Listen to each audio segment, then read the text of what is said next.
That word surrender has always bothered me until I fully understood what it really means. My name's Julie Deanne, and welcome to Illuminate Your Life, where we are here to shine your light. Now, this word surrender is something that I'm sure you all have heard of, right? Dr. Joe Dispenza talks about it. Surrender, let go, release, just go with the flow, go with source, just go with things, stop pushing. Okay, but what about when it's something you really don't like? Or what about when it's something that's just wrong or it's bad? Or there are so many reasons why the thought of surrendering is just not a choice, we would think, right? Because our concept of surrender is in the context of a battle, of fighting, right?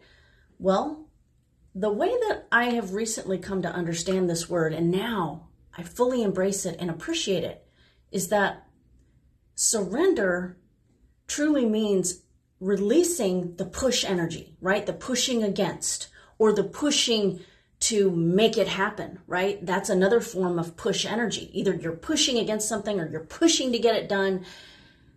And while there is a time and a place to push to an extent, you can't live your whole life like that, and you really shouldn't.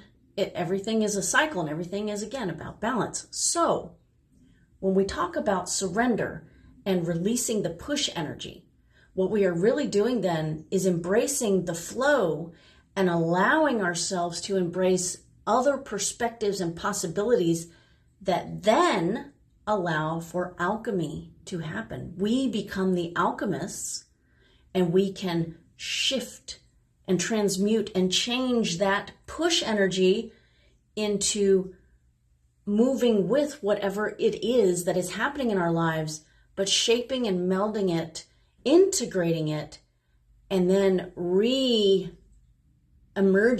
right? Allowing that energy to come out in a different way, in a more empowering, serving way for our higher good. I think this is really powerful because I had done a recent post about how it's not about elimination, it's about integration.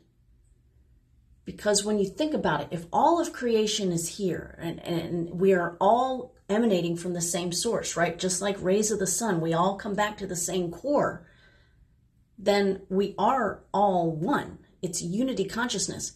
That means it's not about pushing away or getting rid of or eliminating things. It's about working with them, shifting, changing perspectives to see, what is this thing showing me? How can we mold it and blend it and shift it so that it then comes out in a different light that serves the highest good of all?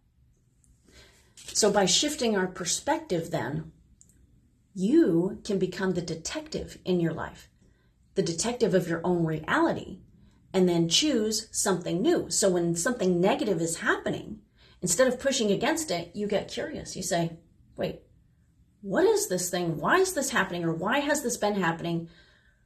What is the core belief, or what is the truth here that I have been accepting that I no longer accept, that I no longer choose, that I decide from this moment forward today to change right now?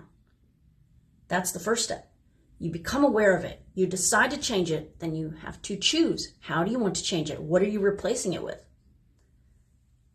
And surrender is the huge process, is a huge step in this process, right? Because you have to trust in yourself, trust in the natural flow and cycle of things. You let go of the present now in order to be open to shifting and receiving something new. It's about the willingness to let go of whatever it is that you think you need in order to become who you are meant to be. And that, my friends, is how I now understand the beauty of surrender. We are the alchemists. We are letting go in order to allow receiving of everything that is happening, and then shifting and molding that into something better. All right, drop a comment. Let me know what you think, and let's have a discussion. Be luminous.